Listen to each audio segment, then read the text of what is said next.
Morning!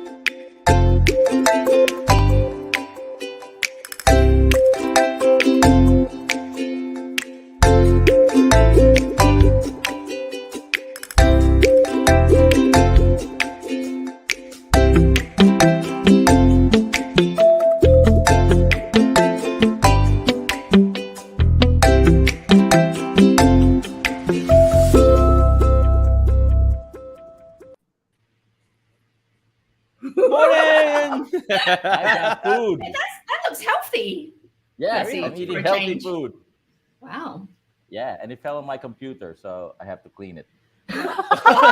Well, that's a good start to the show, and to everyone, welcome. Good morning. Thank you for joining us. We're coming to you live on Facebook, on YouTube. This is Dear Future Grandkids. Like always, I'm Jen in Singapore. That's Ange in Hong Kong and Percy in the Philippines. We can tell that Percy's in his office for those regular viewers, and Ange is in a nondescript area, which obviously she's I'm at a home. minimalist, Jen. I'm a minimalist. No, that's you in your fridge. You practically have nothing in your fridge at all. I'm Zen minimalist, dude.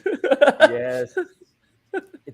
It's Terrible. great, though. So, welcome to Dear Future Grandkids. Everybody who's watching, you probably don't have many things to do on a Saturday morning. Hi. For those who are watching for the first time, this is a show where we build memories from the past for our wonderful guests to show their grandkids of the future. Yeah, and should we get on to our guest today? Yes. I want you, Okay. dear listener, to give a little We're Not Worthy bow Mhm. if you've heard of any of these tiny little projects that our guest today has worked on. All right. Disney's Mulan, Ooh. Disney's Encanto, Ooh. my favorite Bond film of all time, No Time to Die. Wow. And coming to cinemas near you soon, featuring Tom Cruise, the guy who never ages, Top Gun Maverick. And then how about some of these tiny little known video games? Final Fantasy VIII, Kingdom Hearts 2.5. Ooh. I love Kingdom Hearts, one of my favorites. And Resident Evil 7. Well, our guest has been the music mixer, recording engineer, or the music producer for some of these mega movies, video games, and so much more. From humble beginnings in Kuching, Malaysia, all the way to Hollywood. We know you're going to find so much inspiration in his story. Let's welcome to Dear Future Grandkids, Alvin Wee. Woohoo! Hey! Hi guys, thanks for having me. Glad you could be here, Wonderful Alvin. to have you here, Alvin. What we're an gonna bow now. introduction. Yeah, so before that, yeah, Ange, Percy, I mean, just all those titles that he's worked on or is currently working on as well. So on behalf of Dear Future Grandkids, are we ready? We're not worthy. We're not worthy. We're not worthy. Is there some? We're not I mean, worthy. I feel like there's somewhat. Yeah, sure. Yes, exactly. Yeah, we're not worthy to. We're a Talk about few how many degrees of things- separation closer to Tom Cruise now. Yeah, exactly. But talk about how many things Alvin can just name drop in the conversation. Oh yeah, just Encanto. Oh yeah, Top Gun. Yeah, all of that. Oh. Resident Evil. Yeah, here we go. Wow. So Alvin, wonderful. So yeah, it looks like you haven't done much of your life, have you? No, not really. It's been slack. Where did it all go wrong for you, Alvin? Yeah. I don't know. 10 years ago, I just stopped eating laksa sarak. No, I'm just kidding.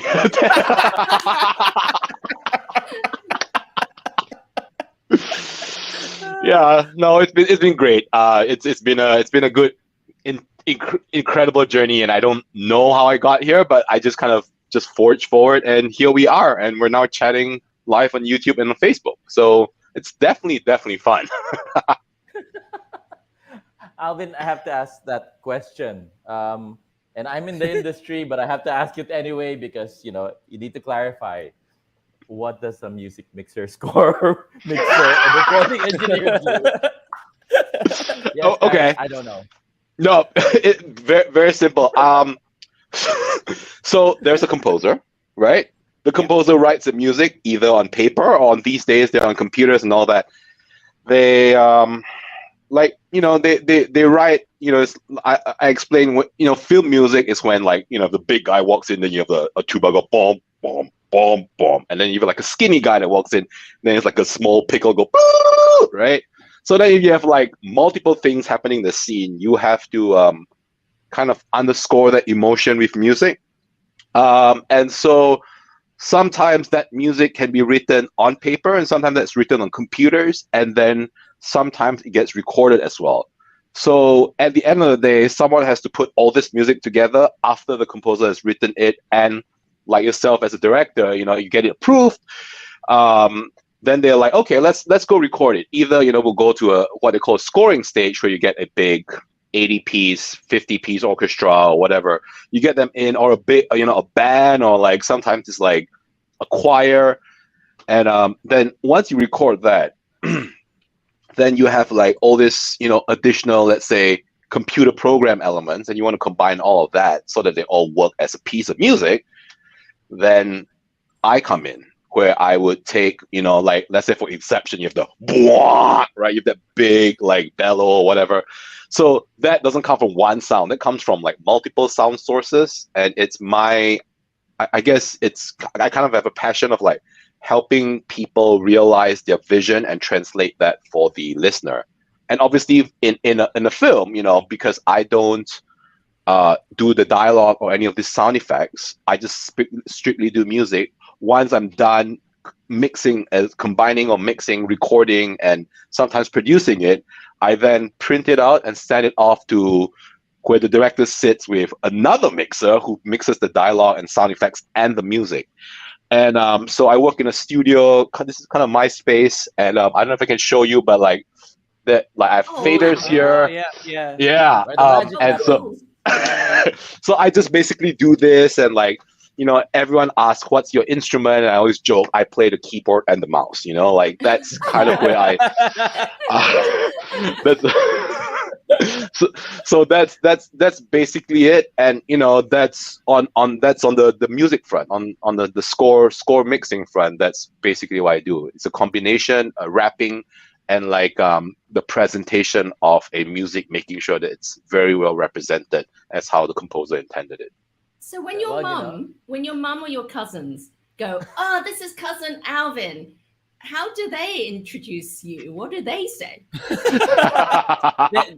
that whole piece just now. Yeah. Or you know Tom Cruise. No, they just go. We don't talk about Alf. Like he's. It's like doctor, this is cousin doctor, this is cousin lawyer. Yeah, exactly. Yeah. No, people always joke, right? Like the lawyer, the doctor, the businessman, the failure, right? So I'm like not one of those three. So I, when I first started out, they were like, "Oh, that's, you have that pause," and they're like, "Great," and like they're kind of supportive, but they don't know how to be supportive. And my mom is my biggest advocate, and I think without her, I wouldn't have been here. So she, from the beginning, was like, my son's going to be a rock star, and you guys are just going to watch, and my parenting skills are way superior than all of you. She doesn't say that, but I joke, because she supports me every step my way. So did my dad, God bless his soul. He like, they both were a big part of like why I did this. They were like, "Hey, you can do this." And when they introduced me, especially my mom, she's like, "This is my son. He is working in the United States." And she just kind of leaves it at that. And like people say, "Hey, didn't you do that, or weren't you in the newspaper?" and all that. But like with other family members, they just say, "Oh, he works in Hollywood." And so I guess that's like a kind of nondescript / like a way of saying like, he does something cool, but I don't know how to really explain it. And I'm okay with that. Well, I will Very, summarize very that. cool. You're a magician from somebody who relies on you guys to make our films really pop out. It's you guys. You're the magician that works the magic. We try, we really do try. And I think, a lot of times, like, like everyone in the team, like when you're making something, whether you're streaming online, or you're on set, or whether you're in post-production, or like you're in post-production, or you're in scoring, whatever, like I think every part of the team matters, and it's good that we all kind of care. And I think, people behind the scenes sometimes don't get enough credit, and I'd like to kind of help kind of Yeah. bring that to the front and show people that we can definitely do that. Yep, Absolutely. definitely. It's just a few minutes into the show already. We've learned so many things from you. That support from your parents. To really give you the confidence to succeed, and also working together as a team, and also helping the rest of the team that's behind the scenes because they deserve all the plaudits as well, right? And that's so fantastic. I'm so intrigued to find out more about you. And of course, this show is Dear Future Grandkids. I know it's early days for you, but have you ever imagined yourself as a grandfather?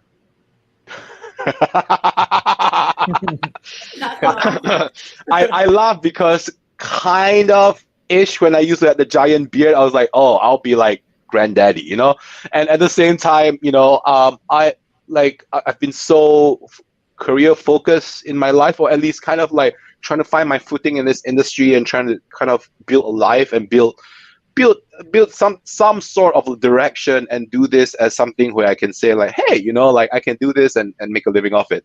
So having grandkids was, I mean, it was inevitable. Like in the truest sense of the word. Yes, I thought I would definitely one day have grandkids if the forces in the world lets me and my wife to have kids, and they'll meet someone and they'll have their own kids, then yes, yeah, absolutely, I do want, I do see and want and hope that I do have grandkids one day. Wonderful. Yeah. Cool. We'll take a look at what you look like as a grandfather later, I think. Yeah, we'll see. Oh, I think something is coming up. There you go. Oh, that's granddad. Grandpa Yeah, Alvin. granddad. You know what? That's Alvin? so cool. Wow. That's like a whole different person. What happened there? Yes. You say that, but I see my grandmother in there. Like, I'm not Really? joking. Yeah, that not so much, not with the beard, but yes, Not the beard. Yeah, no. I like the long beard picture. Yeah. I think Lord of the Rings is calling you. I think so. Maybe I can get cast in one of those You films shall the not next time. pass. Yeah, I think know. It's the sequel to Shang-Chi. We can work something out there for sure. You know what? Yeah, I mean, look at James Hong. He just got his star on the Hollywood Star. So I've got time. I definitely got time, and I'll definitely have my grandkids there to see that. So yes, in that way, absolutely having grandkids would be fun. I don't know if I would kind of know how to deal with them at this point because I don't even know how to deal with kids yet. So, but when we get there, we will learn and we'll explore, and it will be fun, and it will always be an adventure. Well, Alvin, this is a video time capsule, so this is an opportunity for your future grandkids to get to know you. We've got some quick fire questions for you so that they get to know you better. All right. Okay, here we go. In just 3 words, describe what you do for a living. 3 words only. Make music pretty. Oh, Wow. nice. Oh, well Nice. done. That's in your name card. That's in your calling card now. I just thought about it. This is Pretty. yeah. What do Okay, you do? I make music pretty. Yeah, we're gonna dive deeper than that. What are Oh, the 3 key skills that you need to be successful in your job? 3 skills. Communication, understanding, and passion. Look at Wow. that. They're nothing to do with music and sound. Absolutely not. I don't think so. I mean, yes, there is all the technical, but like everyone, you meet everyone, and there is an interpersonal relationship that I find very important, and I find understanding where people come from, like musicians and creators, like yourselves included. Like we just want the awesome part to just be awesome, and it's easy to kind of like start talking about the mechanics of things as opposed to like the emotion we're going for, because at the end of the day, no one's going to tell me that, oh yeah, he used that fader and he turned that up on Encanto. It's like, no, I was crying because it was so pretty, so I'm very kind of aware of that, or I find that to be like a very huge reason why I do this. is to There's a you fourth know. word. There's a fourth that Oh. you did not mention, but I'm sure it's on your mind. Patience. You guys are the most patient people with the guys like us who go like, can you make it louder or can you make it softer? How about louder, softer, louder, just a bit softer. Yeah. Yeah, Turn the it up or patience turn of it the guy. down or something. Yeah. And then we go to the toilet break. We come back like something has changed. Yeah. And I you want it you're sad. biting in your Sad, but not cheeseburger. too And they're like, sad. Yeah. what? Nothing changed. Yeah. No. That's it's patience. I think that comes with understanding, like being Yeah, that's true. empathetic to like your collaborator. I mean, it's all collaboration. There's never like, hey, you tell me what to do and I'm just gonna do that and that will be it. We'll be like, let's figure out where, speaking of grandkids, like let's, even if it's different languages, you figure out where the through line is and you kind of come to where you'll just have the end goal in mind and kind of work towards that. Nice. Okay, let's have another set of three things. So, what are the first three foods that you go and eat when you go back home to Malaysia? This Come is the on, best. Alvin. Come on, Alvin. Okay. So first and foremost, laksa Sarawak is like first like if I land in Kuching, because that's obviously Malaysian food I love. My top of my list, laksa Sarawak, right? That's my thing. I don't know Second, it. I've oh, you never don't had know it? Oh, I've never Anthony had it. Bourdain. What? You What? have What's the difference? What's the It's- difference? Well, Alvin will tell you. that will involve like another dear future grandkids, and we'll do like a whole laksa thing. I've heard of it. It's a little more lemongrassy. There's the Yes. coconuts there, but like the melch of the flavors is slightly different, a little more spicy. It's got more And so- And lemon is it's citrusy, so it's lemony. It's, Yeah. Oh, nice. the calamansi lime and Calamansi the lime, the lemongrass, and it's there's a kind of a mix of a lot of spices in there. So that will be my top choice. And then the second one is because I get nasi lemak here, so I don't say that I need it. You know what I mean? Like it's not as Yeah. great as back home as like like SS2 or whatever, but like so nasi lemak not I don't really crave it that much, but the second thing would be again another Kuching favorite called the kolomi, which is just it's egg noodles, curly egg noodles, and you have like toppings on top, and it's usually like some minced meat, some veggies, and like Yeah. and it's like a little sweet, a little savory, and it's like not the healthiest for you, but like the best. Like it's like guilty pleasure kind of thing. It's like, Yeah. oh my god, this is Burger King. It's so good, but it's so bad for you. So just to explain that if everyone's watching, and basically kolok mee is the East Malaysian version of wonton mee. What? Oh. Yeah, but it's their Yeah. version. Something Yes. similar, but their version is actually really authentic, but it's similar. Yeah, Oh, I wanna it's try. very similar. Not as soupy. Like Yeah. there's no drizzle. Like there's vinegar and all the Yes.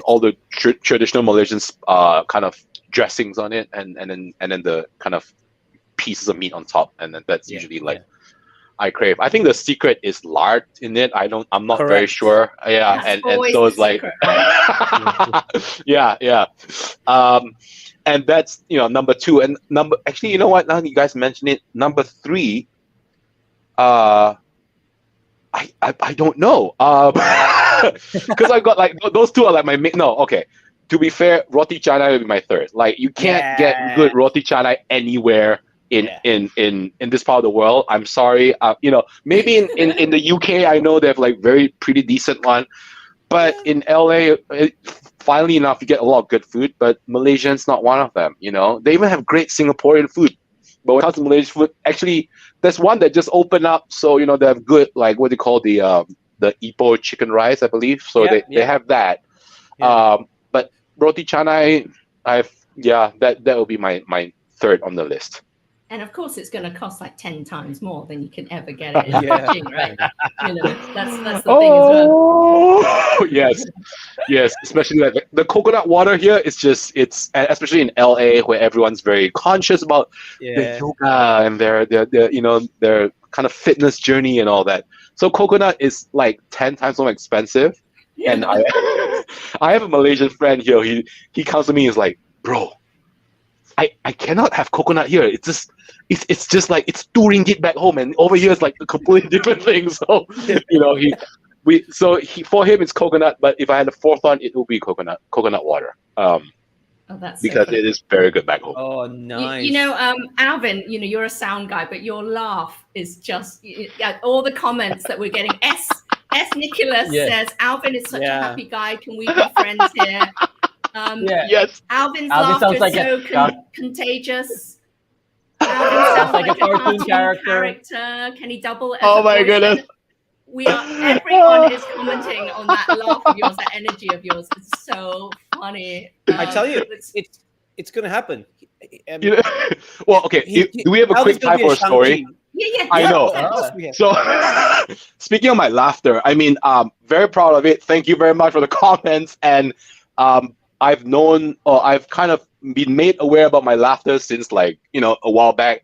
Got it from my mama, first of all. So, shout out, mom. Thank you very much. Number two, during The Force Awakens, I was at this, in Hollywood, there's this really well-known theater called the Chinese Theater. It's the big giant one, and like John Wayne and all that. So we went in to watch The Force Awakens. This was like years ago, and we had two bunch of friends, right? And one was sitting at one end of the hall, and I was sitting at the other end of the hall. And so then we watched the movie, and it came out, and the friend who was sitting on the other side of the hall, like I kind of didn't really know her at that point, and she's like, there was this guy that was like laughing his butt off the whole time, and like we can hear it from the side of the hall. And I was like, did it sound like that? And so I went, it's like, oh my god, it's you. So yes, it is very infectious. Thank you, comment section and people. I would love to hang out with you. We'll go get some roti canai, obviously, and laugh and make a little bit of jokes. And yeah, I do think about the voice acting thing.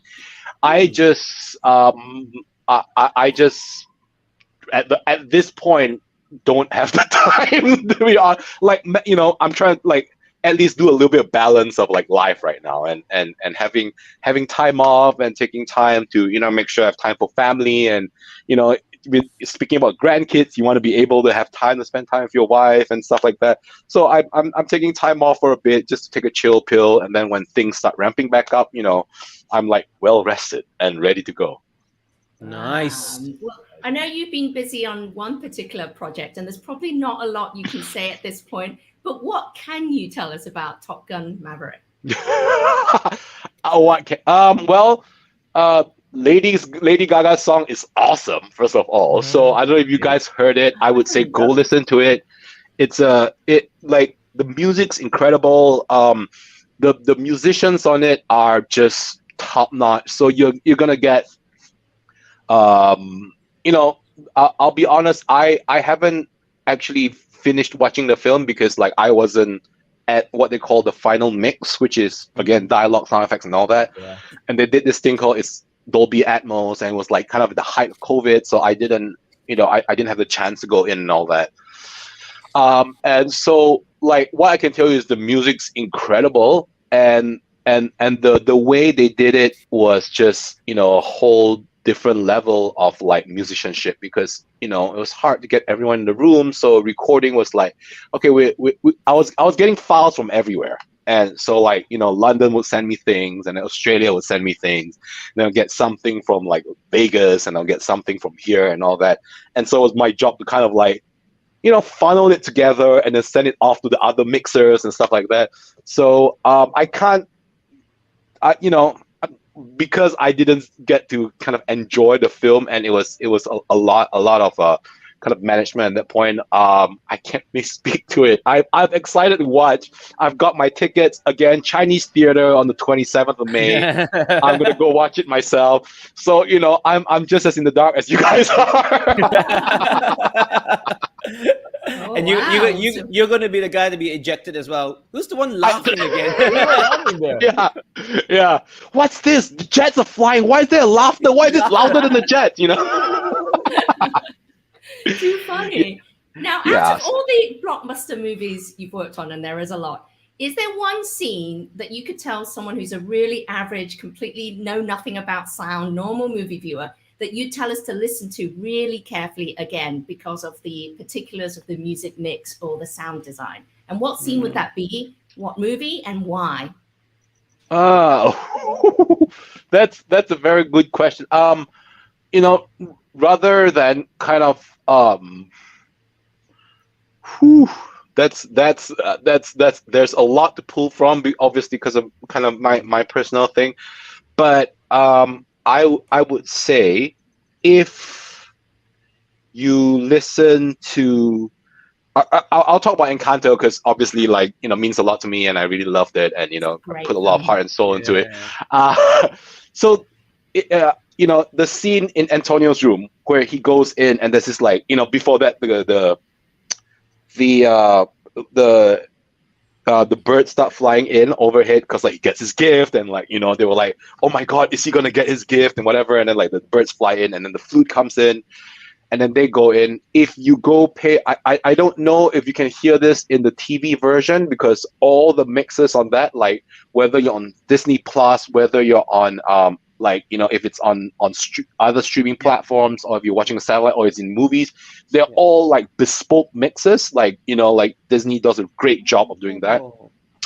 But in the surround, what I call the surround the film version, if you go pay attention, the music, the music really kind of plays a huge part into you hear the choir in there, and that's actually a Colombian choir that was recorded in Colombia that we brought in to kind of put together to give it that energetic kind of environment of it's feeling this is part of the Colombian culture and this is what we want, the celebratory thing. And if you go pay attention to that, the way the choir rises and falls, it really surrounds you, and it's not just oh, I hear the choir here, but it feels like you're in the middle of the choir listening to everyone singing. I'm gonna have to watch that Yeah, scene. I'm gonna definitely dig it out. I've watched Encanto 6 times. We love it. My kids love it, so I'm definitely gonna rewatch that scene. And it'll never be the same again. Just listen out to that. Yeah, it's a lot. It's a lot, but it's great, and I'm very proud of it. Wow. Amazing. I mean, in terms of your job, there's so many details, so detail oriented, isn't it? But do you have any sort of strange rituals or habits that you have? Yes. Yes, absolutely. I am my number one thing. My number one thing about me is my ritual is I'm a big coffee person. I have I have a ping kettle that I try to bring to every studio I have, which I'll show you guys in a bit. But so I start every morning by turning on the kettle, getting the water in, measuring out temperature, measuring out the amount of beans, and I do the pour over, and that's my morning. I wake up with 2 cups of coffee, because I don't get my mama here, or I don't get any kind of Malaysian coffee. I have started kind of expanding the way I do my coffee rituals. Like I said, with a pour over, or sometimes I'll do a French press, or whatever. But my day starts out with 2 cups of coffee, and then I would just sit down, think about my day, for 5 minutes. Then I start the day, and even if I'm not on the project, or even if I'm just trying to get through a day, that's a big part of my life, because that kind of resets me and say if I can make coffee and if the coffee is good, I'm good for the day. Yeah. Well, Nice. The composer Beethoven, didn't he start off his day, Beethoven, by counting out exactly 58 coffee beans? What, really? Yeah. He was a guy of real routine, actually. And wow. Yeah. And part of his routine is he had to obsessively count out 50, I think it's 58. Wow. Before he started. And I think there's something in it, like what you said about setting out your day in the right way, the ritual of it, the whole, all the steps. I think there's something very zen. It puts you in a certain mindset, sets you up for the day. And I think you and Beethoven have got that bit nailed on. There you go. I think The it's level, there you go. a lot of mixers who do that. I mean, like my buddy David Boucher, like shout out to him, love David. He's a big mentor of mine, a good friend of mine. We've worked on projects together, and he was on Encanto, and he mixed the famed Bruno song, and all the Wow. other songs. And he's also a big coffee person, so we bond over like when we were on the project, actually on previous projects as well. He would bring his whole coffee setup, and like because we would trade off times, like, oh, I'm coming in, or I'm coming in, or whatever. He would leave his whole, like, he'll bring the beans, and he'll bring like the whatever it was, the AeroPress or whatever, and that would be like our kind of like, okay, I grinded you some beans, so I left you there. And I think it's so awesome that like we can bond over that, and that's like the way we kind of get our day started. So it's a good break, like I know some people, they do, like, they need their, like, 2-hour breaks or whatever, and they go out, they go for a walk, or some people, they go out for, whatever it is, like they take some air. Like for me, it's like that break with the coffee is kind of how I enjoy my time. That is so awesome. I mean, from the start of the show already, I mean, all I can think of is just that we just need some sponsors over here. We started with tourism. Coffee. First Yeah. was tourism, East Malaysia, about food, and then Oh. tourism Malaysia. And now we just need a coffee sponsor. Alvin's like, hey, any of these coffee guys out There you there, go. sponsor Alvin. I mean, he's just got the whole setup. He grinds it himself. He pours it nicely. So what's everyone else waiting? And then for this show as well, for today, all of us get close to the screens and go, this show was brought to you by Specsavers. Yeah. Look at that. Yeah. There you go. Are you watching Specsavers? Sponsor Alvin. Sponsor all of us. Yeah, bring some coffee beans in, send it to Philippines, send it to Yeah. Hong Kong and Singapore. Bring And all of us. And LA, yeah. Exactly. Yeah. I mean, it's really interesting to know that you have that habit and ritual. You need that coffee to start your day and to reset and everything else. But do you have like a motto, a mantra that you find yourself saying a lot? These days I always, and I got this from one of my mentors. He taught me, like, we're not saving lives. And I kind of gravitate a lot towards that like, I understand that the things I do and where I am and what I've been doing has kind of inspired people, and I'm very grateful for that. And at the same time, I can hold space for that, and also the fact that what I'm doing is, I'm not a doctor. I'm not going in to, like, do brain surgery or heart surgery. And like I remind myself every day that I get to come in here and have a lot of fun. It's always gonna be fun. I'm not gonna do it. So I tell myself and my kind of coworkers and people that I work with and whatever, and like, we're not saving lives. It's like things get hairy, and as a director, as sometimes, or like when you're up in production and all that, like schedules just gets grueling, and you kind of like pull 8 different places, and I'm just like, whatever, like, I could be saying beyond fries with that, and like I'm also happy, not trying to diminish that. I'm also happy if that makes me happy, or if, like, whatever, like, that's great. And so I just remind myself, it's just music. You're too humble. It's not just it's not. I think But that's I know such a you're just healthy, keeping- yeah. you're keeping It's a things in healthy perspective. attitude. Yeah. Yeah. But somewhere out there is a doctor that's going, I'm not Alvin. Okay, They wish you they were. you say that though. Again, side story real quick. I was looking up. I was like, sometimes you Google yourself. I'm not conceited. I promise. It was just I had to Google myself to do something. I think I was like trying to sort out some like application. So I Googled Alvin Wee, and the first thing that comes up, if you see the videos, maybe now after this we'll have this, but the first thing that come up is a doctor named Alvin Wee in Cleveland, Ohio. Oh man. That's your alternate self. I know. Who's googling you? Who is googling you? Going, this dude, this Alvin Yeah, Wee. exactly. So That's much Alvin. fun. Yeah. I want to be this Alvin. I want Yeah. that laugh. I want that laugh. That Alvin saves. You know what? I'll record it, mix it, send it to you, and you can use it however you want. Use it as a laugh track, so you can have that.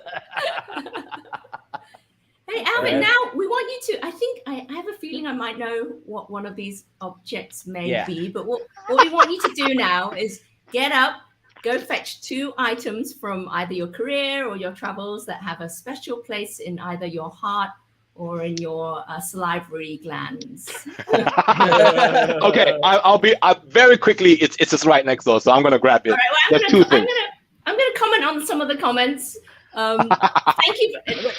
Coffee lovers, hello. Kawaii Donna. Alex says hello.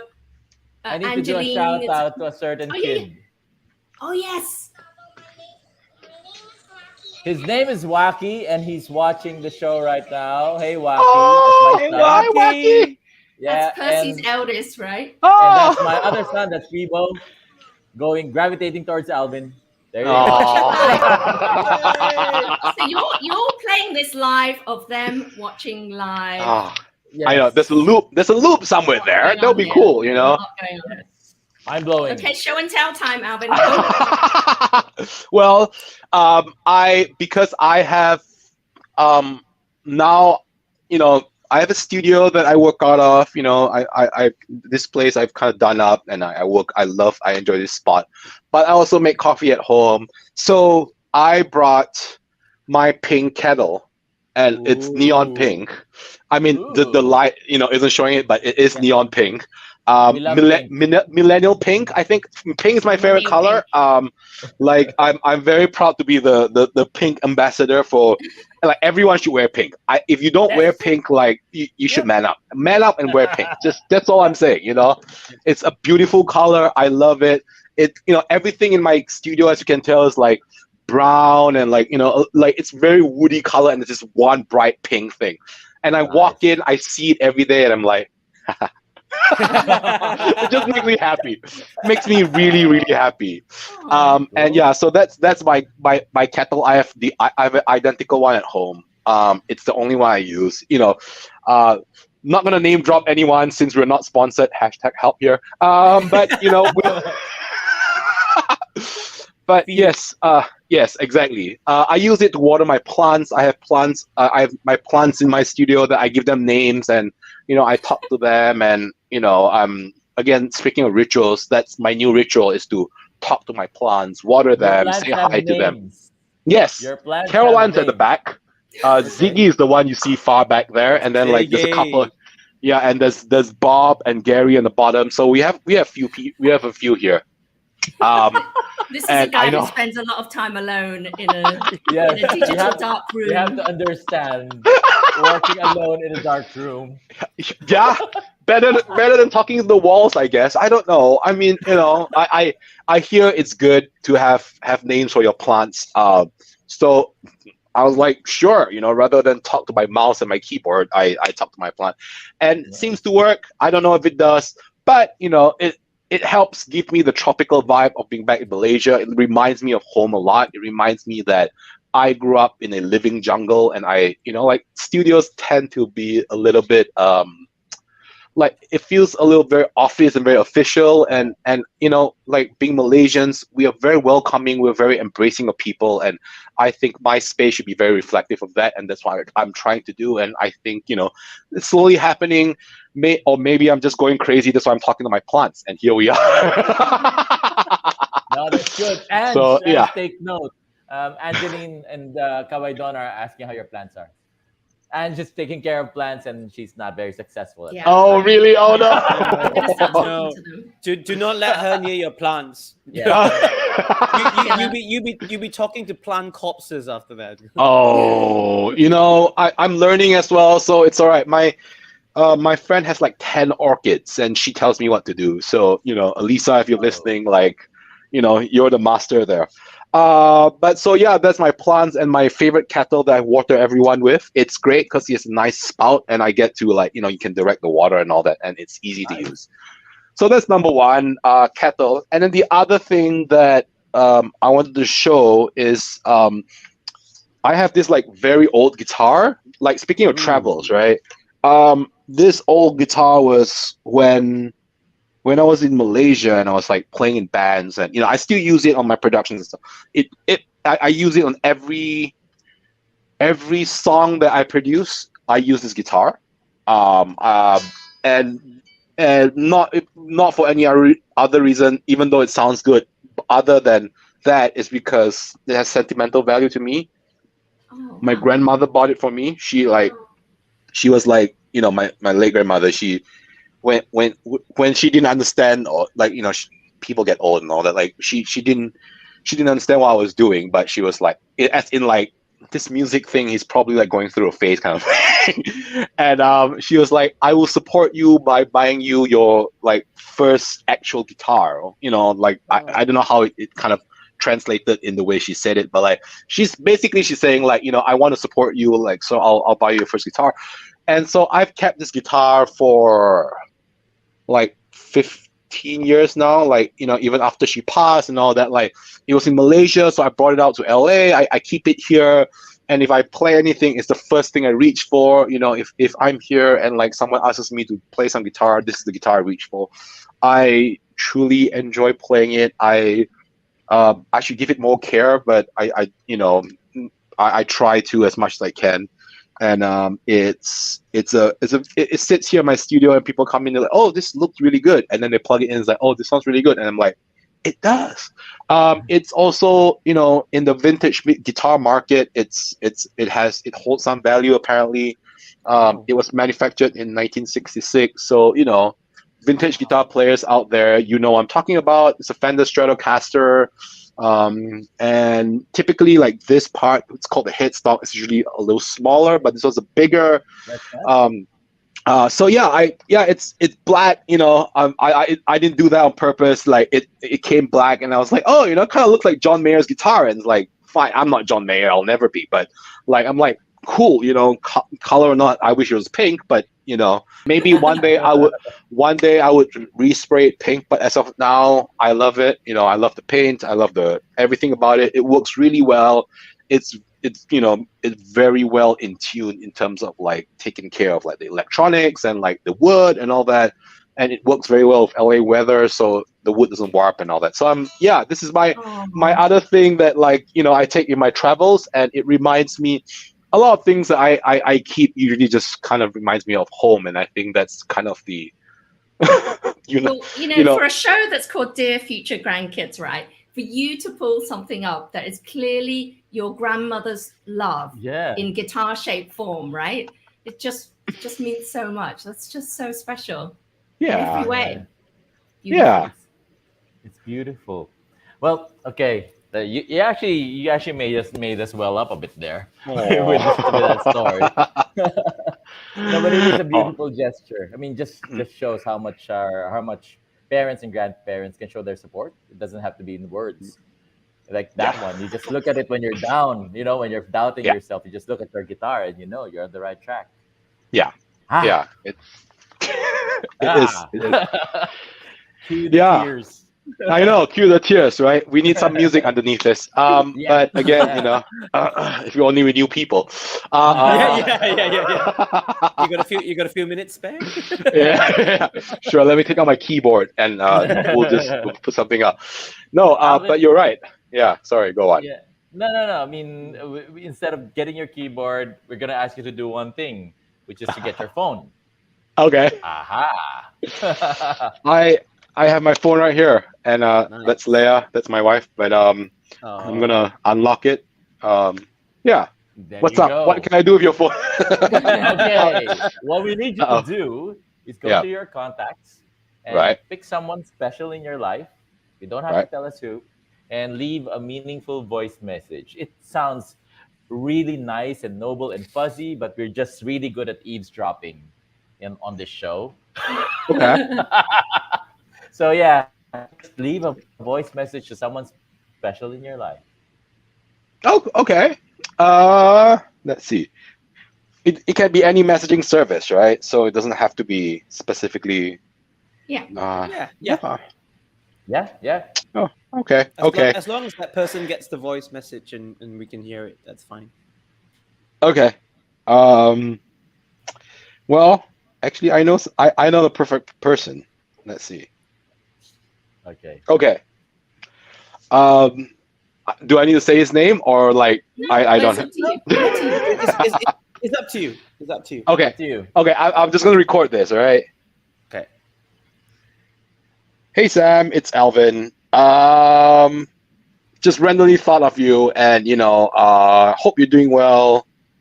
Hope your family's doing well. Hope your two kids are doing well.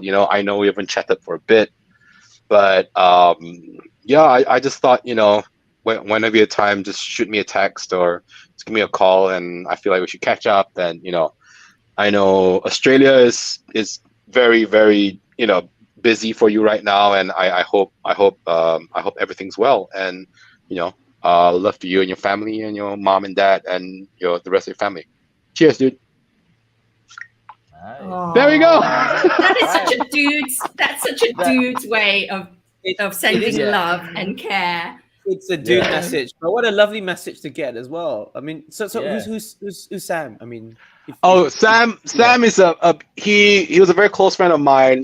Like growing up, we went to the same school, and he lives in Australia. I spent a lot of time with him growing up, and then life kind of got the best of us. But we tried to, like, we sent each other, like, he sent me an article. The last thing I saw was just an article or whatever, and so we tried. We lost touch for a bit because he was busy building his empire there. I don't know if it's an actual empire, but like, he seems very successful.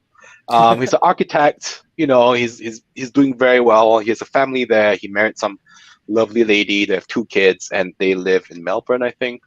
So and we kind of, like, we chatted a little bit over the pandemic, but like, I haven't spoken to him for at least a year now, maybe a year. Okay.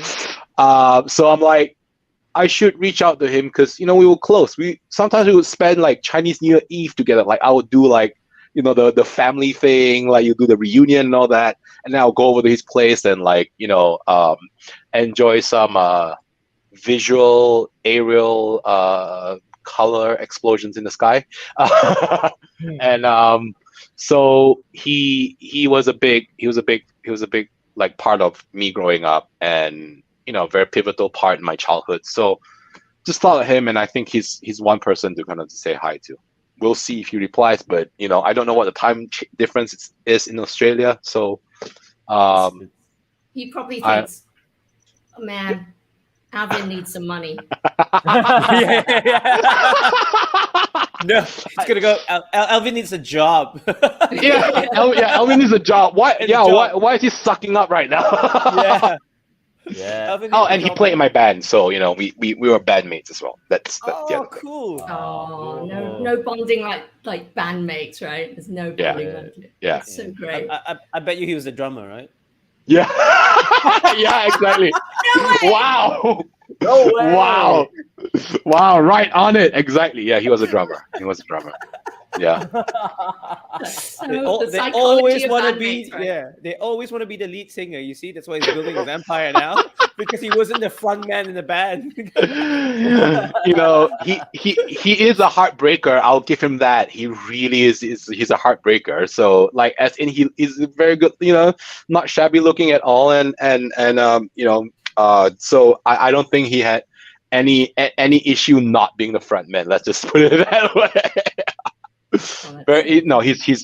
He's a great guy, and yeah, I hope he replies. Me too. Cool. If you get a ping before the end of the show, I think we all want to hear it. I think everyone Absolutely. is excited to hear it. Yeah. So, Alvin, tell us a little bit now about family. Like, how were you brought up? Obviously, you come from humble beginnings, the Sarawakian clan, and everything. I don't think anyone quite saw where your career trajectory would lead you. As a kid, were you expected to excel, reach this level? Like, tell us what it was like growing up. I had kind of a pretty every regular Malaysian upbringing, I think. I did the math courses. Like, you kind of pick up what you want to do in terms of like your extracurricular activity. Played badminton like everyone, went to tuition, as they call it, or tutoring. And I, from grade 3, I skipped a grade. I went to grade 5, so I skipped grade 4, and Wow.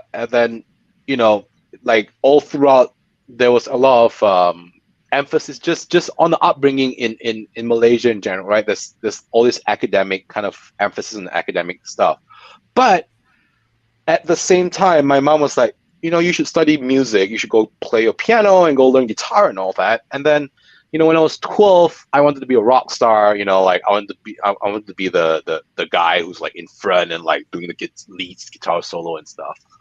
So I picked up the guitar. I picked up the electric guitar when I was 12, and kind of, started playing in bands, started playing for people, and you know, a lot of it was it is I learned that a lot of the trajectory came from me meeting, like, growing up with very different diverse kind of people. Like, like not every I went to a great school, so like, some of my friends were kind of more well to do, and some of my friends were not as well to do. So I ran the gambit in terms of like knowing people and like hanging out with different type of people. And it meant that I got a really broad understanding of how things worked, and understood that I was very privileged to be able to study, and also like understood that if I were to go pursue music, that it was going to be something that's like not very common. So it was risky, because I was like, well, if I do this, I might not succeed, but like it seems like my mom had more faith in me than I did. So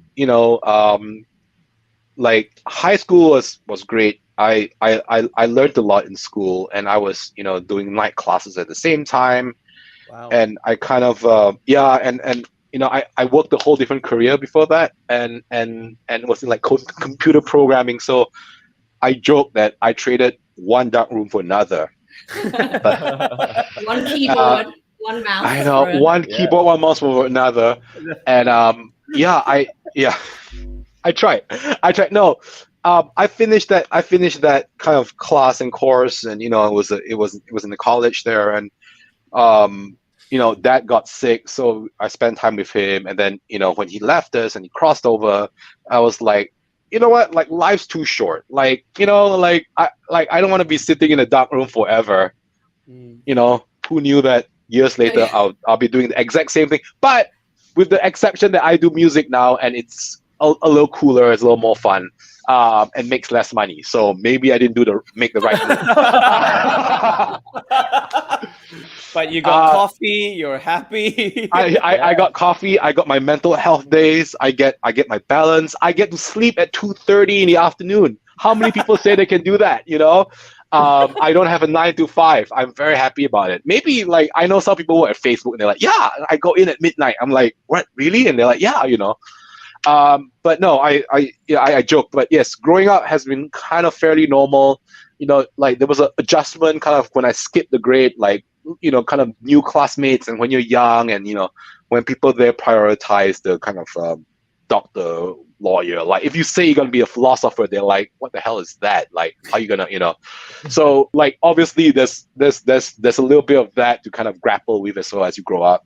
But now looking back, I'm like, yeah, I had fairly kind of normal upbringing, with the difference of meeting all these different people from different parts of life that gave me a good perspective that I don't have to follow one single path to be happy. And so I'm like, yeah, let's do what we love, and like all of us here, we'll do what we love, and be really good at it, and hopefully people will see that, and people will say, hey, you're really good at it. Can we like ask you to do this for our project? And that's where I am.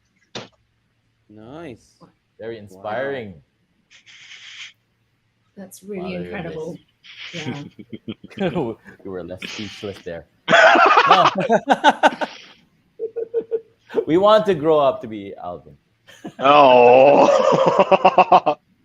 I never grew up, so you guys are ahead of me. There we go. I just wanted to be a child the whole time. It's an escapism, I'm just like, I'm here, but I'm not really here. Alvin, you've told us so much, and we've learned so much about you as well from your childhood days, and how you you've made it from Kuching all the way to Hollywood now, and doing something that you love. But that's what's that something that people, who aren't in the music or the movie industry, that could benefit from learning? What's something? Uh, Oof. That well, I mean, we all have all these skills, right? I think I go back to like when I previously talked about like, the three skills that I have, or the three things that I'm very proud of. I think that the biggest skill is communication. Like communication doesn't mean that I have to talk. Doesn't mean that I need to be lengthy. It doesn't mean that we have to have a 6-hour conversation about why the pandas are not black enough. Communication means like effective transference of idea to get your point across. And I think as a director, right, like Percy, as like you're trying to explain to people something's not green enough, but you're talking about, and like like, oh, he's not angry enough, but you say it's not green enough. People are like, it's kind of hard to kind of connect that.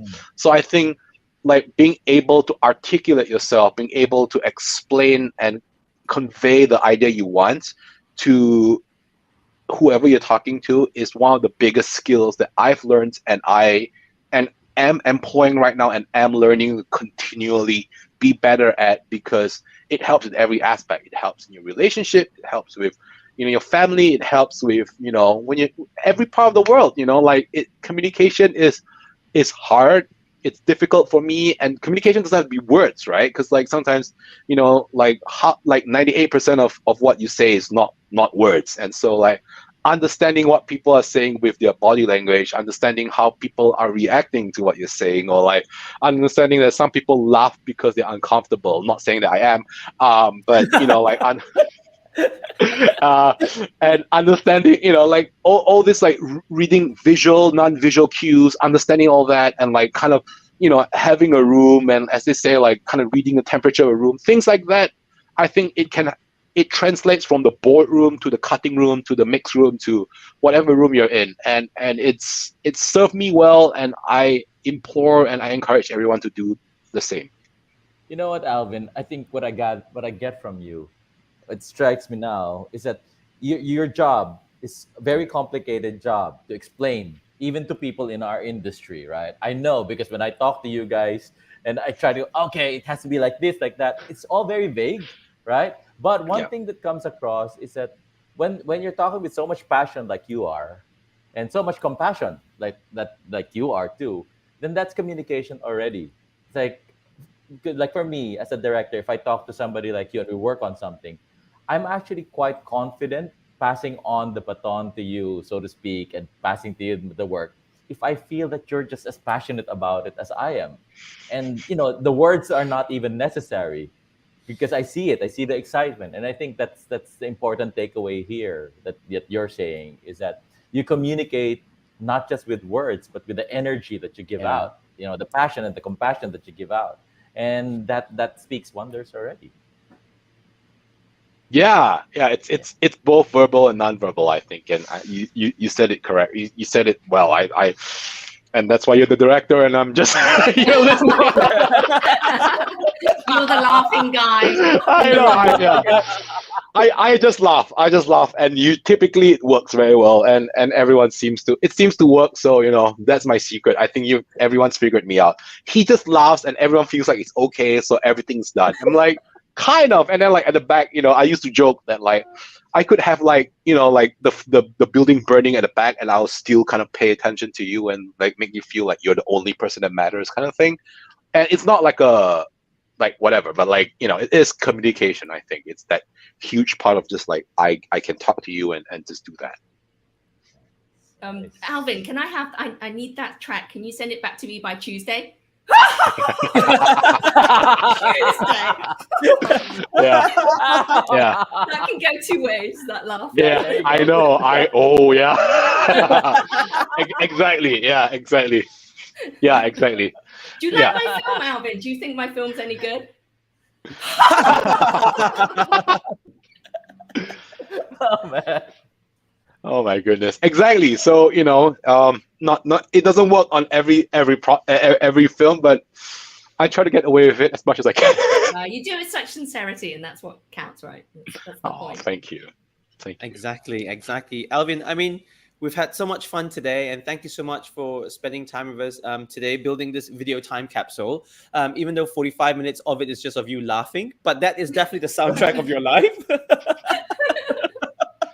So as we close the show and you're closing the lid of this video time capsule, you get to leave one message.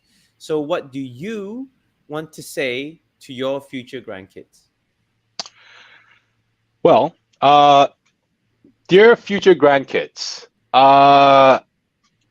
you are the most incredible version of yourself, and you will always be the most unique version. Know that, I guess, your granddad will support whatever you do, and that wants you to always pursue what you love. Because if you do that, you can achieve anything. Oh, That's a beautiful, beautiful message. And for our viewers who are watching, I know Angeline wants to know what's your life's theme song, Alvin, which is clearly it's a laughter. People said your grandmother will be very, very proud of you. Aww. And Aww. a lot of conversations about plants and your advice. And I think views of Encanto are going to go shooting right up because everyone's going to go and watch that scene straight afterwards. But yeah. do you have any message? Is there a message for our viewer who has a creative streak, but they really lack the confidence or the direction to go for it? Do you have any final closing advice? Yes. I just go out and do it, and don't be afraid. Like I make mistakes every day of my life, and the biggest mistake I've done is not doing this in the first place. So go out, try it out, be dare to fail, and then come back and get back up and keep going again. Beautifully said. Absolutely. Beautifully said. I believe that. Well, thank you, Alvin. You've been very inspiring. I think you inspired a lot of people today. And that laugh, we will always remember that. Now, that laughter will now be my peg when I go to sound design. Going like, I need a laugh like this. Somebody find me somebody can laugh like that. I'll definitely send that off to you. So yes, for sure, absolutely. Thank you, Alvin, and thank you to our lovely viewers. Thank you for spending Saturday morning with us. Thank you so much. And once again, this has been Dear Future Grandkids, where we take a look at the past to bring us to the future and impart life lessons for you as well. Alvin, it's been absolutely fantastic. Thank you so much for being on the show. I'm sure your family, your grandma, everyone's so proud of you. You're really, flying the Malaysian flag as a fellow Malaysian as well. I'm sure we're very proud of you, and I don't think you get enough recognition out there. So I hope that this show will help you, put you at the forefront, because I think you're an amazing guy. You're someone that immediately you want to be friends, have coffee with, or have a beer with. You just seem like a really, really down-to-earth, nice guy, and so proud of you. Well done. And hey, if you're ever in the Philippines, Hong Kong, or Singapore, drop us a line and let's go have a cup of coffee. I appreciate that. Thank you. Yeah. Thank you so much. And yeah. Yeah, no, if you were scoring the very goodbye of Dear Future Grandkids right now, Alvin, what would you put in this? What would be a goodbye sound effect? So I'll put a kazoo, a sape, and an angklong. Like without even no joke. Like I'm serious, and I think it'll be the coolest thing ever. I love how Alvin knows straight away. He knows he knows straight away. And yeah. I haven't heard of kazoo. Like I haven't heard that word since school, so it's amazing that came to mind first thing. That's fantastic. Thank you again, Alvin Wee. Thank you so much to our listeners. Thank you for all your comments, and we'll see you next week on Dear Future Grandkids. Bye, everyone. Bye. Bye. Thanks, Alvin. Alvin.